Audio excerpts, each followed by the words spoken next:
ယနေ့ခေတ်မှာပညာရေးတစ်ခုကိုရွေးချယ်ဖို့အတွက်ဘယ်လိုသင်တန်းတွေကိုတက်ရောက်သင်လဲဆိုတဲ့အရာကိုကျွန်တော်တို့မေးတဲ့မေးခွန်းတွေရှိတယ်။သင်တန်းရွေးချယ်မှုမမားခြင်းကြဘူးပေါ့။ကျွန်တော်သားလေးကိုသင်တန်းတက်စီခြင်းနဲ့သင်တန်းရွေးချယ်မှုမမားစေခြင်းဘူးအဲ့ဒါဘယ်လိုမျိုးရွေးချယ်ရမလဲပေါ့။အဲ့တော့ကျွန်တော်အကြံဉာဏ်ပေးချင်တာတော့သင်တန်းနဲ့သင်တန်းနဲ့မှာအနှိမ်ဆုံးနဲ့ဖွင့်ထားတဲ့သင်တန်းတစ်ခုဆိုအများကြီးရှိတယ် low price နဲ့ဖွင့်ထားတာပေါ့။အဲ့သင်တန်းတစ်ခုသွား join ကြည့်တဲ့အခါမှာအဆင်ပြေတယ်ကောင်းတယ်ဆိုရင်နောက်ထပ်သ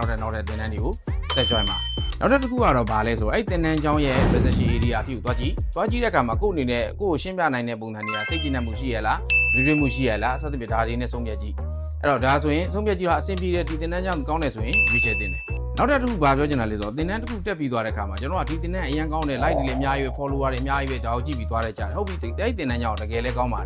တယ်တိုးပြီးတော့ညာလဲသွားတက်တဲ့လူငယ်ကအဲ့သင်တန်းနဲ့သူနဲ့ဘလို့မလိုက်နိုင်ဘူးဖြစ်နေတယ်သူလိုချင်တဲ့ကလည်းမဟုတ်အရင်လည်းမြင့်နေတာမျိုးလည်းပြင်ကောင်းပြင်နိုင်တယ်ကိုကအခုမှအခြေခံနေစတင်နေမလိုက်နိုင်ဘူးဒါမျိုးဆိုရင်လည်းသင်တန်းကျောင်းရွေးချယ်မှုတော်တော်မှားနိုင်တယ်ဘာလို့လဲဆိုတော့မလိုက်နိုင်တဲ့ခါကျတော့တဖြည်းဖြည်းစိတ်တက်ကြလာဖြစ်နိုင်တယ်အဲ့တော့ကျွန်တော်အကြံဉာဏ်ပေးချင်တာကတော့သတိချခိုင်ခိုင်မာမာနဲ့ပတ်ဝေးတွေနဲ့ဖွင့်ထားတဲ့သင်တန်းတွေရွေးချယ်သင့်တယ်